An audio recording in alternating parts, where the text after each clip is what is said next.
आप सभी को मेरा नमस्कार। देवांश हिंदी क्लासेज में आपका हार्दिक अभिनंदन है और उम्मीद करता हूं कि आप भी सब लोग अच्छे होंगे, अच्छी तरह से अपनी पढ़ाई कर रहे होंगे।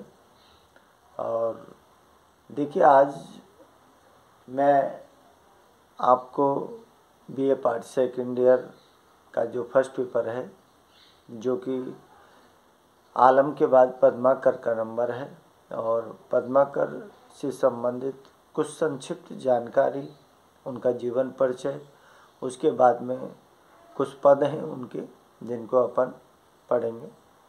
तो देखिए, पद्माकर जी हिंदी साहित्य, जिसमें अपन कहते हैं कि आपने हिंदी साहित्य के इतिहास को पढ़ा होगा, तो रीतिकालीन जो कवि हैं उनमें इनका नाम आता है, क्योंकि रीतिकाल में 3 उपकाव्यधारा चली थी, जिसमें रीतिबद्ध, रीति सिद्ध और रीतिमुक्त। तो सेनापति है, देव है, पद्माकर है, केशव है, चिंतामणि है, समझ रहे हो आप। तो ये सारे के सारे किस्में थे, ये लक्षण ग्रंथकार थे।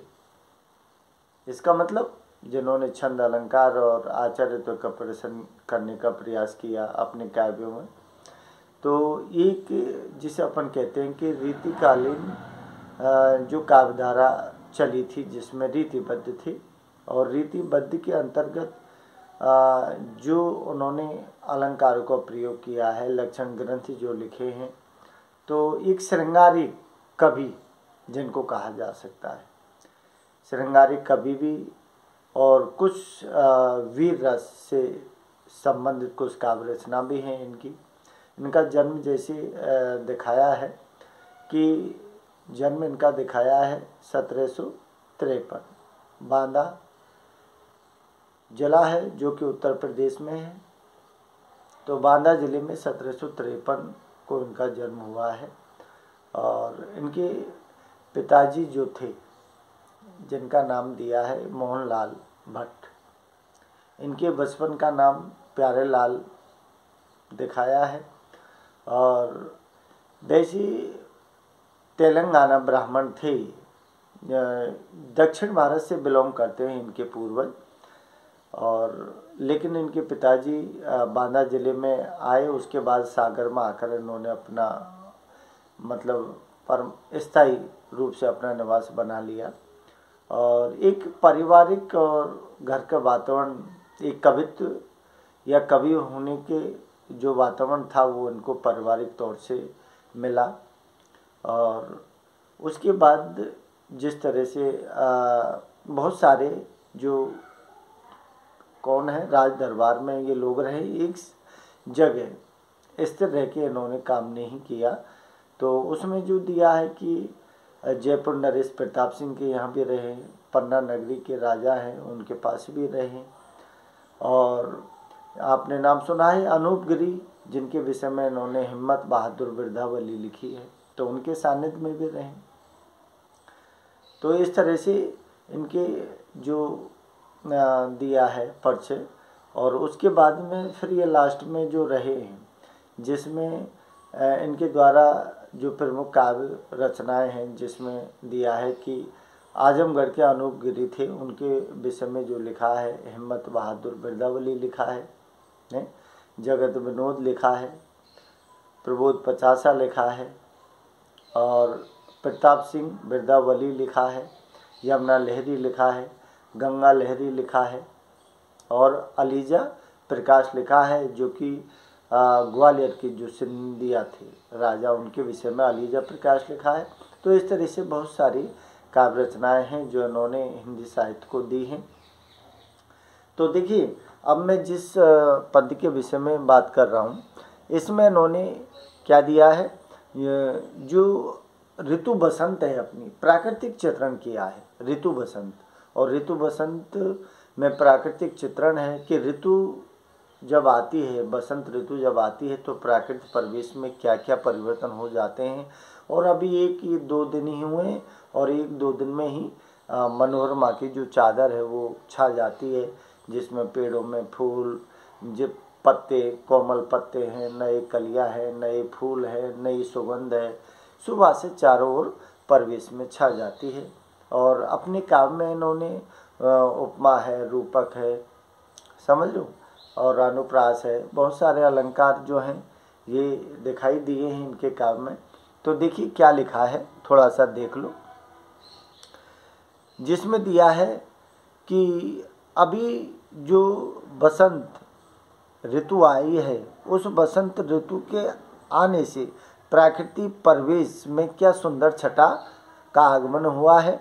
तो देखिए क्या लिखा है कि कूलन में केली में, कूलन में इसका मतलब है यमुना नदी का किनारा, कूलन दिया है, कूलन का मतलब है किनारे से।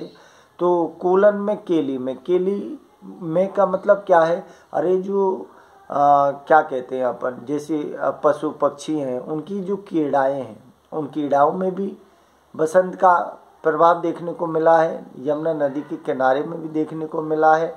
उसके अलावा कछारन में, कुंजन में, कछारन, कछारन का मतलब होता है खाई गड्ढे, जिसे अपन जंगल में बने हुए होते हैं, जो भूमि तल से थोड़े से नीचे होते हैं। तो कछारन में, कुंजन में, अरे जो कुंज हैं, कुंज जो जंगल हैं और जो कछारन हैं, जो खाई गड्ढे हैं ना, सब जगह बसंत का आगमन हो चुका है। उसके अलावा दिया है क्यारिन में, अरे जितनी भी अपनी खेती है, खेती की जो क्यारियां हैं, क्यारियों में भी दिया है। और कलिन, कलीन, कलिन, कलीन, कलिन का मतलब है सुंदर और कलीन का मतलब है कलियां, अरे सुंदर कलियों में भी उसका प्रभाव दिखाई दिया है। किलकंत हैं, किलकंत का मतलब है किलकारी भरता हुआ या किरकाली, किलकारी मारता हुआ, कहाँ गया है, क्यारियों की कलियों में भी दिखाई देने लगा है। इसका मतलब है कि बसंत जब आगमन होता है, चाहे घर हो, चाहे द्वार हो, चाहे देश हो, चाहे विदेश हो, चाहे संसार का कोई कोना हो, सब जगह बसंत का प्रभाव देखने को मिलता है।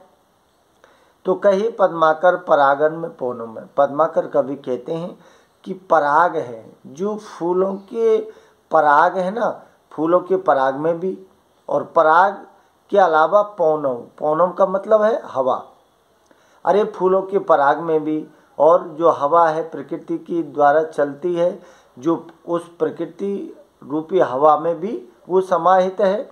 उसके बाद में क्या दिया, पालन में, पिक में, पालन, पालन का मतलब होता है जो बाग बगीचे के जो नए पत्ते हैं, पालन की, पालन में, पिक में, और बाग बगीचों में रहने वाली कोयल के कंठ में भी, क्योंकि जब सूखे पेड़ होते हैं तो कोई कोयल, कोई पक्षी नहीं बैठते हैं, लेकिन अब पालन में बसंत का आगमन हो गया है, नए पत्ते, कोमल पत्ते आए हैं, तो फिर क्या है कि कोयल की जो कंठ है उसमें भी बसंत का आगमन हो चुका है।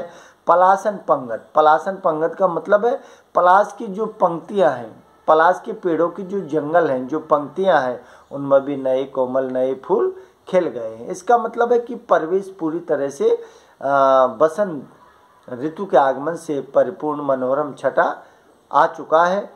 और उसके बाद में दिया है द्वारन में दिशान में, द्वारन में दिशान में, इसका मतलब है कि संसार का प्रत्येक घर के जो द्वार है, द्वार में लगे जो आंगन में पेड़ है ना, उनमें भी क्या है, बसंत का आगमन। दिशान में, दुनी में, दिशान में, दिशान का मतलब होता है कि जितनी भी दिशाएं हैं, जो पूर्व पश्चिम उत्तर दक्षिण सारी की सारी दिशाओं में, और दुनी में, दुनी का मतलब है दुनिया भर में, अरे दुनिया में जितनी दिशाएं हैं सभी दिशाओं में।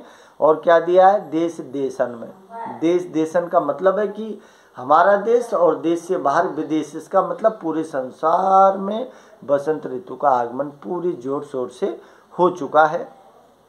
देखो दीप दीपन में, देखो दीप दीपन, दीप दीपन का मतलब है कि छोटे बड़े जितने भी दीप और महाद्वीप है ना संसार में, सब जगह सर्वत्र रूप से बसंत का आगमन हो चुका है। क्या दिया है कि दीपत दिगंत, दीपत, दीपत का मतलब होता है शोभायमान, इसका मतलब है कि बसंत आ चुका है, जो बड़ा शोभायमान दिगंत, दिगंत का मतलब है चारों दिशाओं में बड़ा शोभायमान दिखाई दे रहा है। इसका मतलब है कि जहाँ भी हम नज़र डालते हैं सारी प्रकृति सुरम्य वातावरण हरी भरी और सस्य श्यामलम दिखाई देती है। उसके बाद क्या दिया है, बीथिन में, ब्रज में, बीथिन, अरे जो बीथिन का मतलब होता है गलियां, अरे जो ब्रज की गलियां हैं, क्योंकि यमुना से चालू किया है जिसमें ऊपर में दिया था कूलर में, इसका मतलब है कि ब्रज के आसपास का जो क्षेत्र है वहाँ से इसको चालू किया और वहीं उसको समाप्त कर दिया है, पूरे संसार को इसी के बीच में समेट लिया है। तो क्या दिया है, बीथिन में, बीथिन का मतलब है ब्रज की गलियों में, ब्रज में। और क्या दिया है, नवेलिन में, नवेलिन का मतलब है ब्रज की जो नव युवतियाँ हैं, जो नव युवतियाँ जो गोपियाँ हैं ना, उनमें भी ब्रज का प्रभाव, जो बसंत ऋतु है उसका प्रभाव दिखाई दिया है। नवेलिन में, बेलिन में, बेलिन, बेलिन का मतलब है बेल, लता, और लता रूपी जो नायिका हैं, या फिर अपन कहते हैं बेल रूपी जो नवेलिन गोपियां हैं ना, उनमें भी बसंत ऋतु का आगमन दिखाई दे गया है। जो ब्रज की गोल गलियां जो हैं उनमें आराम से उनका प्राकृतिक जो छटा है, सुषमा है, उसको देखा जा सकता है, और उस प्राकृतिक सुषमा छटा से कोई भी अछूता नहीं रहा है। क्या दिया है, बनन में, बागन में, अरे जितना भी वृंदावन है, मथुरा है, बरसाना है, नंदगांव है, और सारी जो सृष्टि है ना, बनन में जितने भी घने जंगल हैं उन सब में, और क्या दिया है, बागन में, और जितने भी बाग बगीचे बने हुए हैं उन बगीचों में बगरो, बगरों का मतलब होता है कि बसंत का फैलना, बगरों का मतलब होता है जो पेड़ पौधों में बगर आते हैं, बगर आकर वो फैलते हुए चलते हैं, जिनमें अनेक तरह के फूल और फल आते हैं। तो बागन में बगरो बसंत, इसका मतलब है कि जितने भी बाग बगीचे हैं, जितने भी घने जंगल हैं, उन सब में बसंत अब फैल चुका है। इस तरह से पद्माकर जी ने क्या दिया है, उनकी प्राकृतिक छटा सुषमा का वर्णन किया है। तो बसंत ऋतु का सरस चित्रण करते हुए उन्होंने क्या दिया है कि जो कहते हैं कि प्रकृति का आलम्बन रूप है, उद्दीपन रूप है, अलंकारिक रूप है, और इनमें जो अलंकार है जिसमें उपमा है और रूपक अलंकार, इनके माध्यम से प्राकृतिक छटा और बसंत ऋतु का वर्णन किया है। अच्छा लगे आपको तो लाइक शेयर और सब्सक्राइब जरूर कर देना। नमस्कार।